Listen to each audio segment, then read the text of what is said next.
naglilingkod sa tao dahil naparito ako para maglingkod.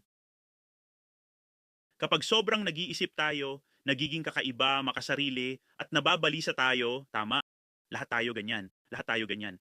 Kaya magiging kakaiba, stressed, at nag-aalala rin tayo. Pero pakinggan mo, kapag kilala mo siya, mas madali kang makakaalis sa pagiging kakaiba. Diyos lang, wag makinig sa iba. Kahit sino tulad ko ay di karapat-dapat at ihahatid ka sa kanya. Walang taong mapagkakatiwalaan. Nagkakamali ka ba araw-araw? Nagkakamali ka ba araw-araw? Kayo ba'y nagkakamali lahat? Ako rin. Ako pa rin. Kaya hindi tayo mapagkakatiwalaan.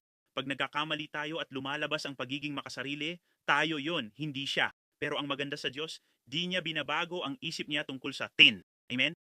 Uy, pakinggan to, mabuhay ng may layunin sa bawat sandali. Nagbabayad ng 10K pesos ang iba para marinig to na naririnig niyo ngayon ng alas 4 ng umaga. Hoy! Alas 4 ng madaling araw, libreng Limitless Mastermind Conference at Workshop, to na di nyo kailangang bayaran. Gusto nyong malaman kung bakit? Ito'y banal, nakasulat na to. Akala nyo ba nagkataon lang nagising kayo ng ganitong oras, sabog na sabog, nagmamaneho ng parang wala lang, tapos may ganito pang nangyayari? Nagkataon lang ba na nandito ako? Nagpapakawala sa mga bar at iba pang lugar? Sige na pre, ito'y nagsasabing, gising na, di mo kailangan ng iba. Tingnan mo ko, tumigil ka sa pagtingin sa iba at sa mali nilang ginagawa. Tumingin ka sa akin para matulungan mo sila.